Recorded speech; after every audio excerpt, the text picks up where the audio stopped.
उद्यापन होता है, सोमवार का व्रत करते हैं उसका उद्यापन होता है, प्रदोष का व्रत करते हैं उसका उद्यापन होता है, एकादशी का व्रत करते हैं उसका उद्यापन होता है, हम देवी जी का व्रत करते हैं नवरात्रि का उसका भी उद्यापन होता है, करवा चौथ का व्रत करते हैं चतुर्थी का उसका भी उद्यापन होता है, तीज करते हैं तो तीज का उद्यापन भी होता है, छठ करते हैं तो छठ का उद्यापन भी होता है। तो पशुपति नाथ के व्रत का भी उद्यापन होता है, क्यों नहीं होता?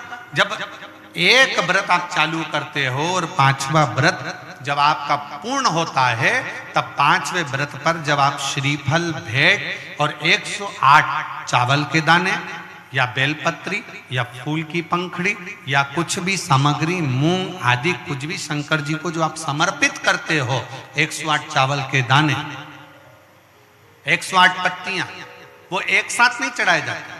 आप सबके स्मरण में रहे कि जैसे फूल की पंखड़ियां हैं तो वो एक एक कर कर देवाधिदेव महादेव को समर्पित की जाती है। श्री शिवाय नमस्तुभ्यम, श्री शिवाय नमस्तुभ्यम, श्री शिवाय नमस्तुभ्यम, श्री शिवाय नमस्तुभ्यम, श्री शिवाय नमस्तुभ्यम, श्री शिवाय नमस्तुभ्यम, या नमः शिवाय, नमः शिवाय, नमः शिवाय, नमः शिवाय।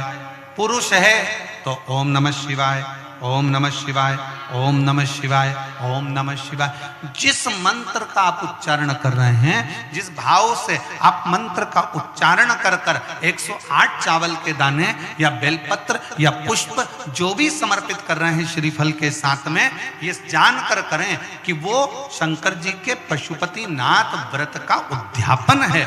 और उस उद्यापन को आप 108 बार भगवान का नाम जाप कर कर भगवान को जो समर्पित कर रहे हैं, उससे शिव को प्रसन्न कर रहे हैं। अब कहा पार्वती जी ने जैसे व्रत करा और सनकादि ऋषियों से कहा कि आप इसका उद्यापन कराओ, सनत कुमारों ने कहा कि इसका दक्षिणा लगेगी। अब आप जब पशुपति नाथ का व्रत पूर्ण कर लेते हो तो दक्षिणा भी लगती है। इसलिए आपसे क्या कहा गया था कि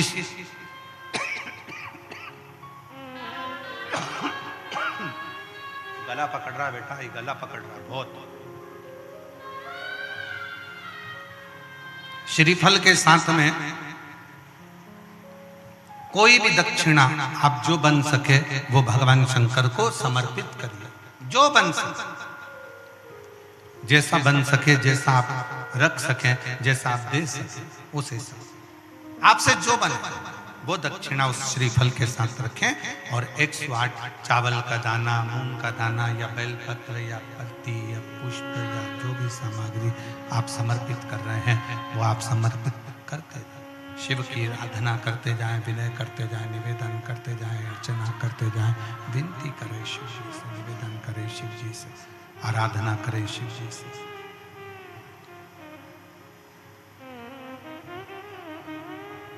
पार्वती जी ने भी वही, पार्वती जी भी व्रत को धारण कर लिया। वो माँ पार्वती जैसे ही व्रत धारण करी, पार्वती जी ने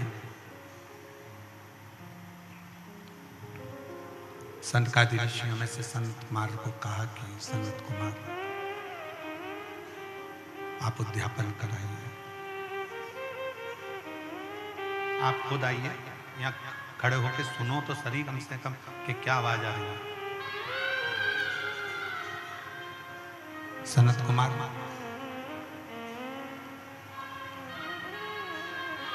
आप उद्यापन करें। सनत कुमार स्वयं उद्यापन कराने के लिए आतुर हो गए। और जब सनत कुमार उद्यापन कराने के लिए आतुर हुए, सनत कुमार ने पूरी पीठिका बनाकर, पूरी पीठिका को रखकर उद्यापन करने के लिए आतुर हुए। और पूरी पीठिका सनत कुमार ने जमाई और सनत कुमार ने जमाकर उस पीठिका का उद्यापन करना प्रारंभ किया। और जैसे उद्यापन करना प्रारंभ किया, उद्यापन करने के लिए जैसे आतुर हुए और जैसे उद्यापन करने के लिए आतुरता उन्होंने बरपी और उद्यापन करने के लिए सामने पीठिका बनाई और कह दिया माता से, माँ इसकी दक्षिणा लगेगी, इसकी दक्षिणा आपको देना पड़ेगा, दक्षिणा देना पड़ेगा। और दक्षिणा देने के लिए जब पूछा गया कि दक्षिणा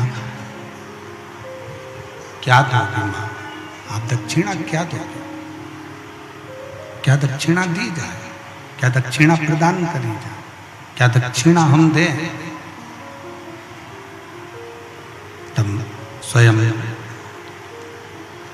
उसी समय पर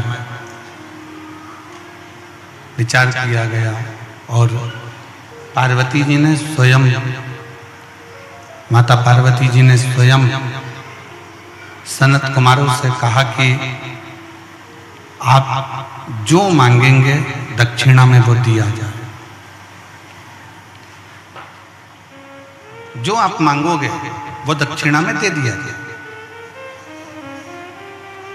आपको क्या चाहिए, क्या प्रदान करना है, क्या देना है, आप क्या मांगेंगे मैं वो दक्षिणा में आपको दे दूं।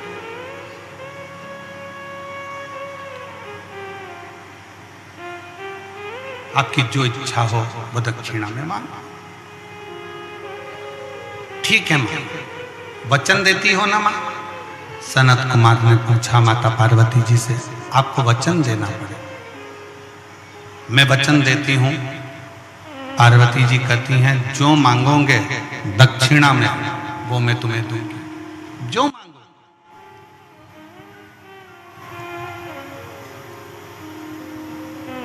ठीक है। और मां जगत जननी जगदम्बा ने उद्यापन किया। शिव महापुराण की कथा एक बात बहुत अच्छे से कहती है, पूरे साल आप एक लोटा जल शंकर जी को समर्पित करते हो। कितना समर्पित करते हो? जम के बोलो जरा। एक लोटा जल। सावन में कितना लोटा जल समर्पित करते हो?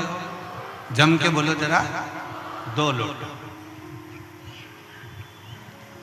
कभी विचार किया आपने कि हमारे एक लोटा जल जो हम पूरे साल समर्पित करते हैं, पूरे वर्ष समर्पित करते हैं, और सावन के महीने में जब हम 2 लोटा जल देवाधिदेव महादेव को समर्पित करते हैं, तो ये समर्पण का भाव क्या कहता है कि हम अपने वर्ष भर के 1 लोटा जल का भाग जो शंकर को चढ़ा रहे हैं, उसका हम उद्यापन ही कर रहे हैं।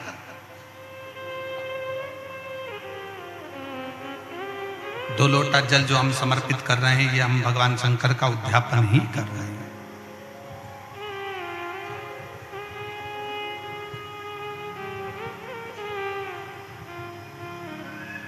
कभी कभी शिव महापुराण की कथा कहती है, कभी कभी जितने शिव भक्त बैठे हैं, बड़े सावधानी से सुनिएगा, जितने आस्था चैनल पर सुन रहे हैं, जितने फेसबुक यूट्यूब पर सुन रहे हैं, और जितने इस कोकपुर कांकेर की इस पवित्र धरा पर बैठकर सुन रहे हैं, वो भी श्रवण करें। कभी कभी बन सके एक बेलपत्र, उस बेलपत्र के मध्य भाग में बीच वाली पत्ती पर लाल चंदन और दोनों पत्तियों पर पीला चंदन, नीचे वाली दोनों पत्तियों पर पीला चंदन, बीच वाली पत्ती पर लाल चंदन और दोनों पत्तियों पर पीला चंदन, और इसी बेलपत्र के साथ में जो लाल चंदन वाला जो पत्ती है, उस पर एक श्वेत पुष्प, सफेद फूल रखकर आप अपनी कामना कर कर, जब आपको जल चढ़ाते चढ़ाते 3 महीना, 4 महीना, 5 महीना, 6 महीना आपके हो जाए और बाबा देवाधिदेव महादेव को जल चढ़ाते चढ़ाते समय बीत जाए, तब बाबा से अपने दिल की बात कहने के लिए लाल चंदन, सफेद पुष्प, पीला चंदन दोनों पत्तियों पर अपने हाथ में लेकर कामना कर कर अशोक सुंदरी वाली जगह पर जब हम उसको समर्पित कर देते हैं। अशोक सुंदरी की जगह मालूम है ना आपको?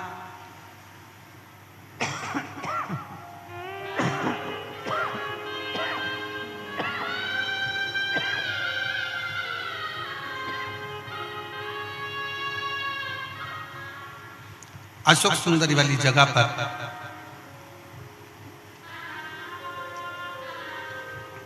ये शिवलिंग जलाधारी और उसके सामने का जो भाग है, उसके मध्य भाग में अशोक सुंदरी का स्थान।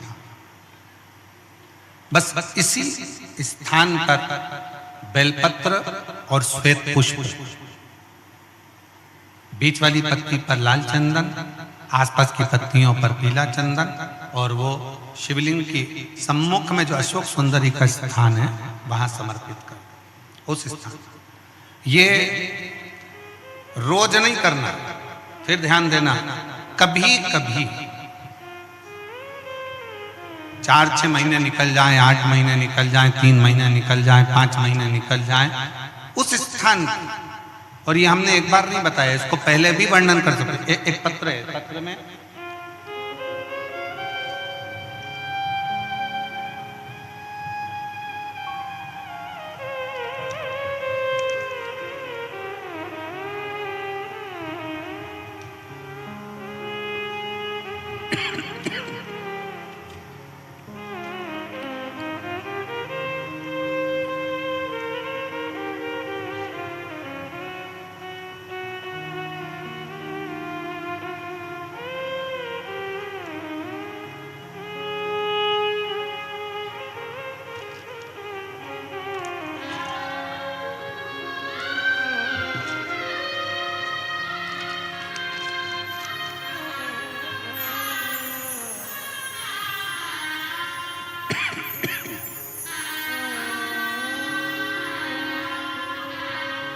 मैं नीता दर्रो, पति श्री परशुराम दर्रो, ग्राम चुनौरी ब्लॉक, चारमा जिला कांकेर, छत्तीसगढ़ से।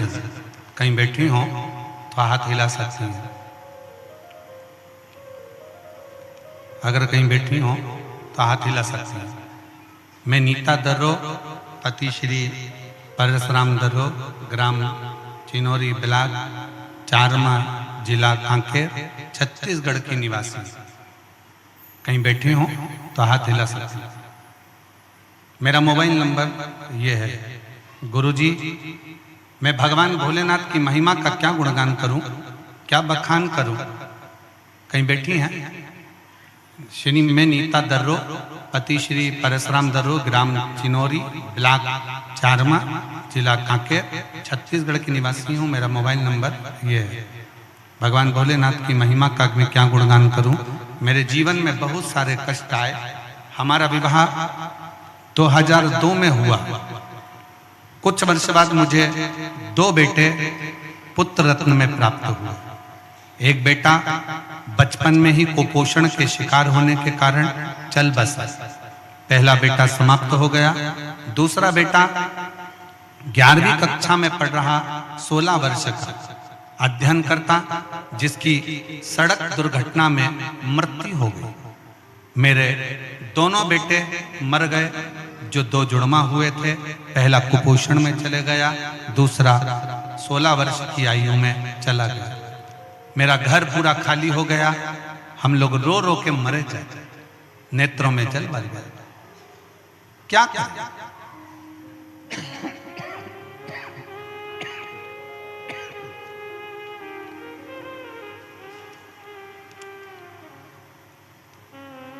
आखिरी में करते तो करते क्या। उसके बाद हमने लोगों की सलाह से पुनः संतान की प्राप्ति के लिए प्रयास किया, पर संतान होती नहीं। अब करें तो करें क्या। फिर नसबंदी को खुलवाया। गर्भ तो ठहरा, पर 5 महीने के बाद वो बच्चा मर गया, गर्भ में। फिर वापिस गर्भ नहीं ठहर पाया। 3 मेरे बेटे चले गए। फिर मेरे घर के आसपास वालों ने पशुपति नाथ के व्रत के बारे में बताया और सफेद आंकड़े की जड़ का प्रयोग बताया। दीदी लिख रही हैं कि हमारे घर के लोग विश्वास नहीं करते थे इस चीज पर मेरे घर के लोगों के कहने पर, परिवार के लोगों के कहने पर सफेद आंकड़े की जड़ का प्रयोग करा और दोनों पति पत्नी ने शिव मंदिर में जाकर सफेद आंकड़े की जड़ का प्रयोग करा।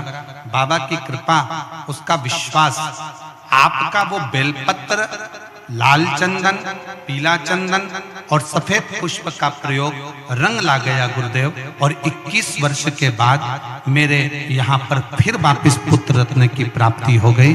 मैं बाबा को यहाँ प्रणाम करने के लिए आई। अगर कहीं बैठी हों श्रीमती नीता दर्रो, पति श्री पारस राम दर्रो, ग्राम चिनोरी ब्लॉक, चारमा जिला कांके, तो वो आकर एक बेलपत्री ले जा सकते।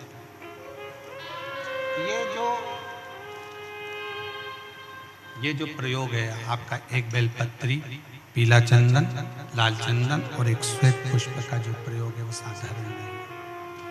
इसको 3-4 महीने में, 3-4 महीने में, 5 महीने में, 6 महीने में एक बार उसका कर लेना चाहिए।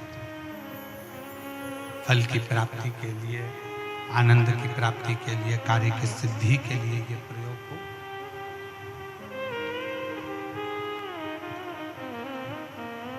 और आश्रित होकर शिव पर पूर्ण भरोसा कर शंकर पर आश्रित होकर शिव की भक्ति करते हुए, शंकर का गुणगान करते हुए, शिव से निवेदन करते हुए, पूर्ण भरोसे के साथ, पूर्ण भरोसे के साथ। और जब हम पूर्ण भरोसे के साथ में शिव की अविरल भक्ति को धारण करेंगे तो शिव तत्व की प्राप्ति जरूर हो। शिव तत्व की प्राप्ति का केंद्र बिंदु अवश्य। शिव महापुराण की कथा कहती है, पार्वती जी ने, मां जगत जननी जगदम्बा ने व्रत किया और उस व्रत का उद्यापन मां जगत जननी स्वयं सनकादि ऋषियों में से सनत कुमार उस उद्यापन को करवाया। उस उद्यापन को करवाया। अब माता ने वचन दे दिया कि तुम जो मांगोगे मैं तुमको वो दूंगी, तुम जो मांग लोगे वो मैं तुम्हें प्रदान कर दूंगी, तुम जो चाहो वो मांग सकते हो। आप जो चाहें वो मांग सकते हो, आपका जो मन करे वो आप प्राप्त कर सकते हो।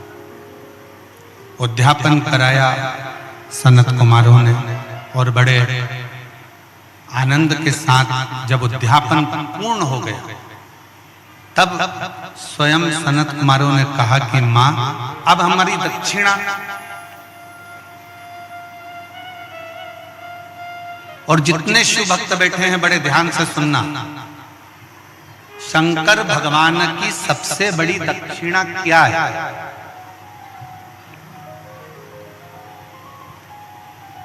आपका कोई भी व्रत, उपास, अर्चना, आराधना कुछ भी करो, शिव जी की सबसे बड़ी दक्षिणा क्या है? तो शंकर भगवान की सबसे बड़ी दक्षिणा है एक चावल का दाना एक बेलपत्री पर समर्पित कर कर शंकर के शिवलिंग पर चढ़ा देना। ये शंकर की सबसे बड़ी दक्षिणा है।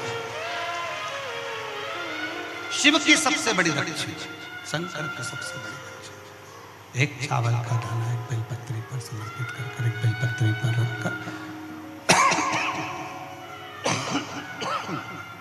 एक बेलपत्री पर रखकर शंकर को समर्पित कर देना, ये सबसे बड़ी दक्षिणा। ये शिव की सबसे बड़ी दक्षिणा। और मान लो आपके पास एक चावल का दाना भी नहीं है और एक बेलपत्री भी नहीं है, तो शिव जी के नाम का स्मरण कर लेना, नमः शिवाय, श्री शिवाय नमस्तुभ्यम या ओम नमः शिवाय जप कर लेना भी शंकर की सबसे बड़ी दक्षिणा। और सनत कुमार ने तो कुछ और मांग लिया। सनत कुमार और कुछ मांग रहे, और सनत कुमार ने मांगा क्या? सनत कुमार ने कहा, मां आपने कहा था कि जो मांगोगे वह दूंगी, तो मेरी दक्षिणा दीजिए। पार्वती जी ने पूछा, कौन सी दक्षिणा, क्या चाहिए? बोलिए, मैं आपको क्या प्रदान करूं? सनत कुमार कहते हैं, मां मुझे दक्षिणा में स्वयं देवाधिदेव महादेव दे दीजिए। दक्षिणा में मुझे शंकर चाहिए, मुझे शिव।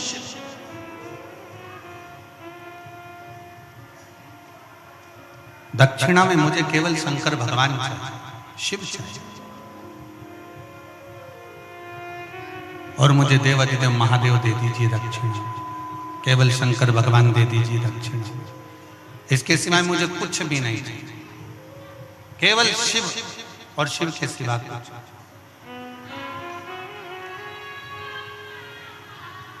और हम तो बाबा के भरोसे चलते हैं, हम तो बाबा के भरोसे चलते हैं, ये दुनिया वाले जलते हैं, ये दुनिया वाले जलते हैं, हम तो बाबा के भरोसे चलते हैं, हम तो बाबा के भरोसे चलते हैं। दक्षिणा में केवल मुझे शिव चाहिए, शिव के सिवा कुछ नहीं चाहिए, केवल शिव, शंकर के सिवा मुझे कुछ नहीं चाहिए।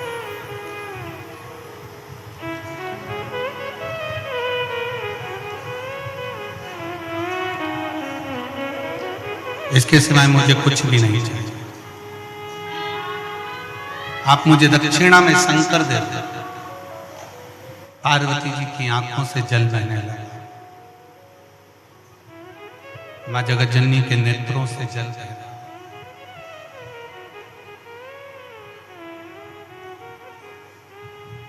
कुछ और मांग लो सनत कुमार जी, आप चाहो तो मैं कुछ और आपको दे सकता, आप और कुछ मांग लीजिए, आप जो मांगोगे मैं वो दे दूंगा, पर मैं शंकर को नहीं दे सकता, मैं शिव को नहीं दे सकता।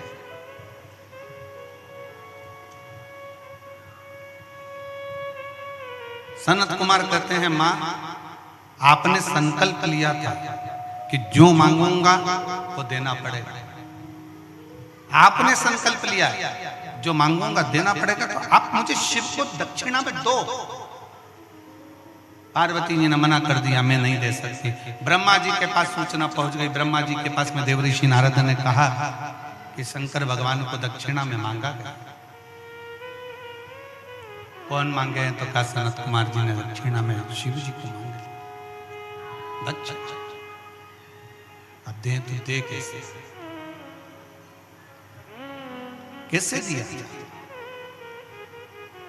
ब्रह्मा जी ने भगवान विष्णु के पास में खबर पहुंचाई और भगवान नारायण स्वयं देवऋषि नारद को भेजे कि जाकर माता जगतजननी पार्वती जी से कहिए, मां जगतजननी से जाकर कहिए कि दक्षिणा तो देना पड़ेगी, तुमने वचन दिया। देवऋषि नारद का कहना भी मां जगतजननी ने नहीं माना, माता पार्वती जी नहीं मानी।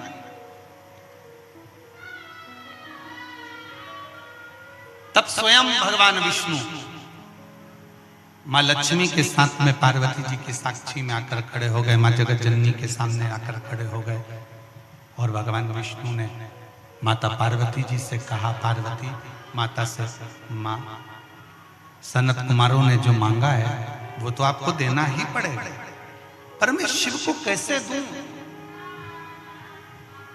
मैं शंकर को कैसे दे सकता?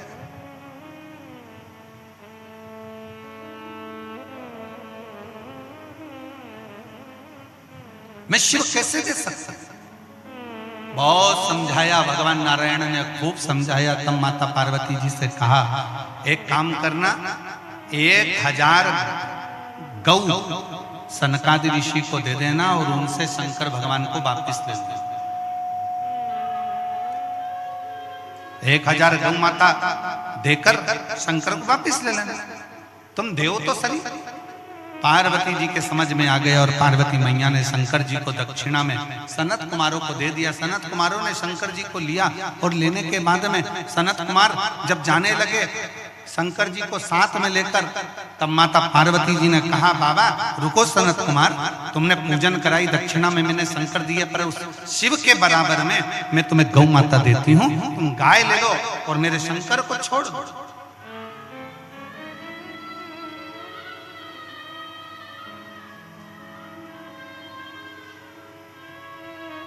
1000 गाय, 1,00,000 गाय, 5 लाख गाय, 10 लाख गाय, जितनी चाहिए लो और मेरे शंकर को दे दो, मेरे शंकर को।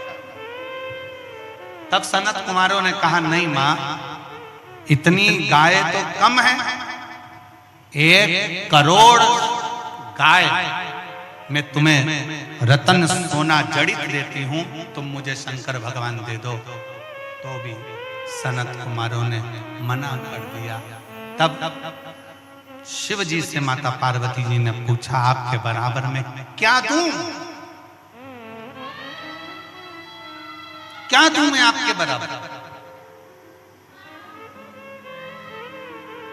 क्या प्रदान करूं मैं आपके बराबर जो ये सनत कुमार मुझे वापिस आपको दे दें। तब शंकर भगवान ने कहा पार्वती मेरे बराबर में तो केवल एक बेलपत्री का पत्र है, ये बेलपत्री का पत्र यदि तुम सनत कुमार को देती हो तो शिव तुम्हें वापिस प्राप्त हो सकते हैं। एक बेलपत्र सनत कुमार को दिया गया और शंकर भगवान को वापिस लिया गया। शिव महापुराण की कथा कहती है, शंकर भगवान का संवाद कहता है, शिव तत्व कहता है। शंकर भगवान की कथा कहती है कि एक बेलपत्री, लोग कहते हैं शंकर जी पे चढ़ी हुई बेलपत्र इतनी औषधि पूर्ण क्यों होती है, लोग कहते हैं शंकर जी पे चढ़ी हुई बेलपत्र का इतना प्रमाण क्यों है, लोग कहते हैं शंकर जी पे चढ़ी हुई बेलपत्र का इतना रस तत्व क्यों है। ये बेलपत्र नहीं है, शिव पर अगर एक बेलपत्र हम समर्पित करते हैं तो शंकर की पूर्ण कृपा, शंकर को हम पूर्ण तरह से अपने प्राप्त कर सकते हैं।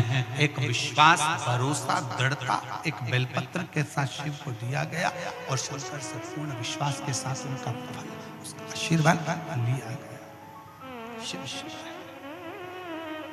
शंकर शंकर, ओगरदानी है, शिव साधारण नहीं है, शंकर साधारण नहीं है, उसको पहचानो। शिवालय में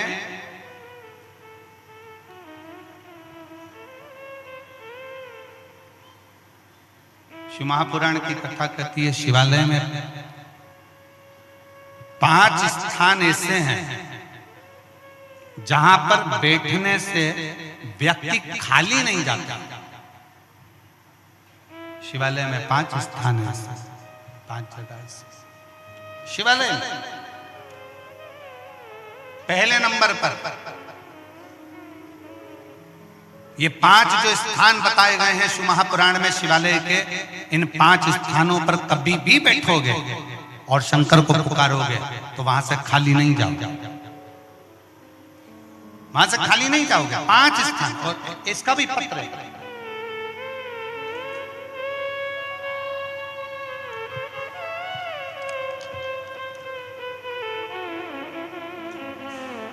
मेरा नाम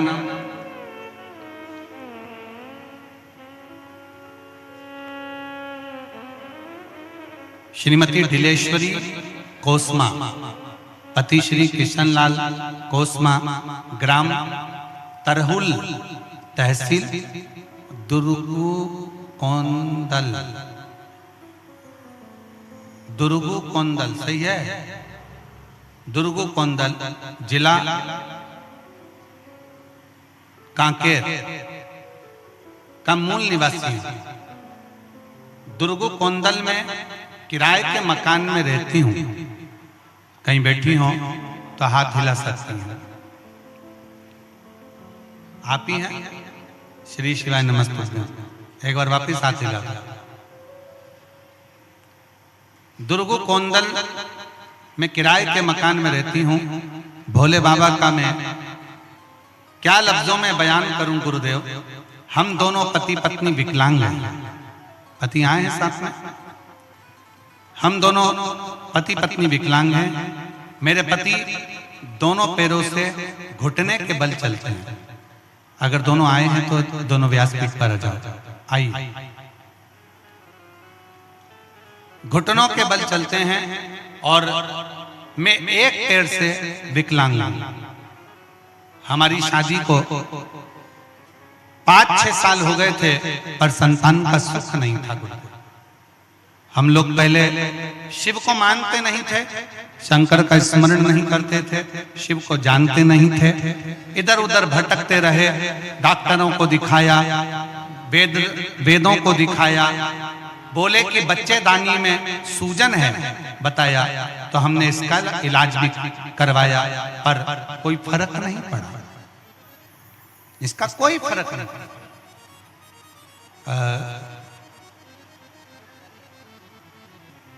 मेरा निवेदन है, अगर उन दोनों पति पत्नी से बच्चे को लेकर आते नहीं बने तो कोई एक उनका हेल्प करे और उस बच्चे को साथ में लेकर।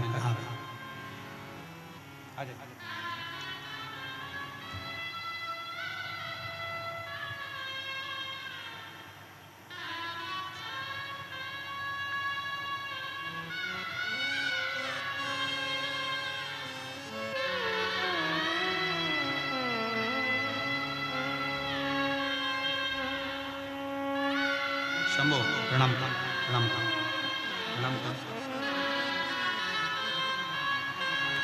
प्रणाम करो।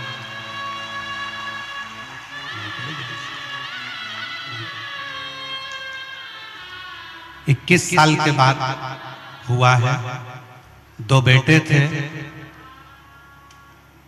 16 साल का भी चले गया और उसके 7 का भी चले गया। शिव की कृपा से हुआ है। एक बार जोरदार ताली बजाकर स्वागत करें।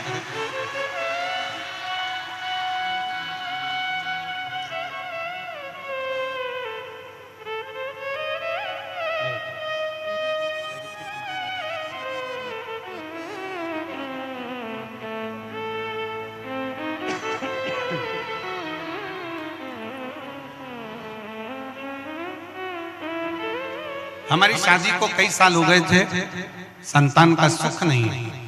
डॉक्टर ने कहा कि बच्चेदानी में सूजन है, कोई वैद्य जी कुछ बोले, पर हम इलाज करा करा कर थक गए, पर संतान का सुख नहीं है।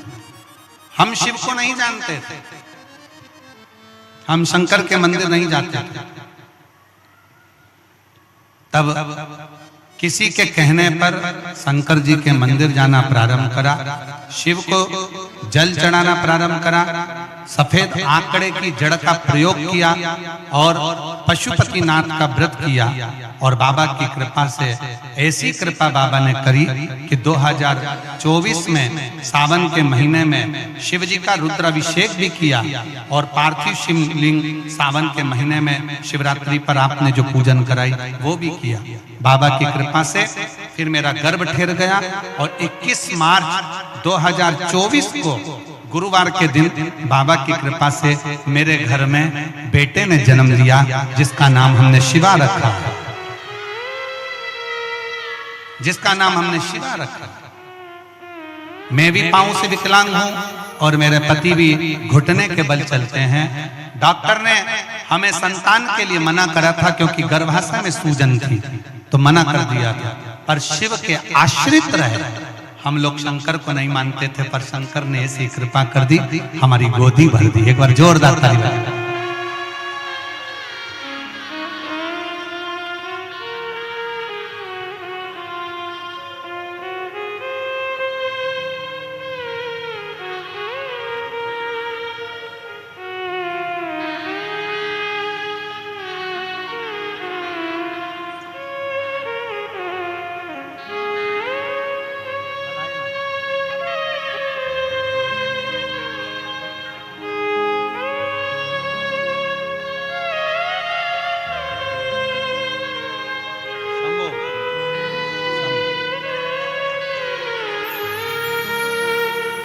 जोरदार ताली बजाएं।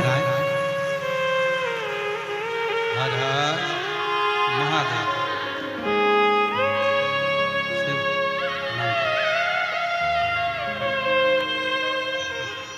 प्रणाम प्रणाम प्रणाम प्रणाम।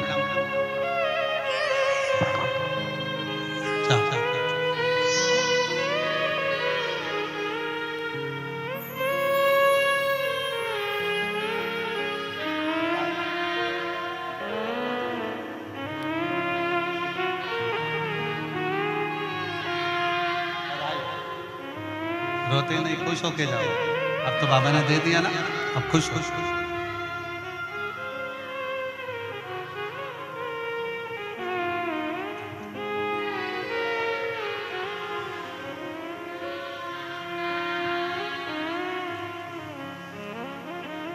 रिश्ता तेरा मेरा सबसे प्यारा, रिश्ता तेरा मेरा सबसे प्यारा।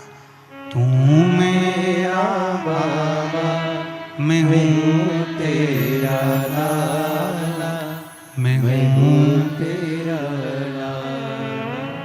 तू मेरा बाबा, मैं हूँ तेरा लाला, मैं हूँ तेरा लाला। रिश्ता तेरा मेरा सबसे प्यारा, रिश्ता तेरा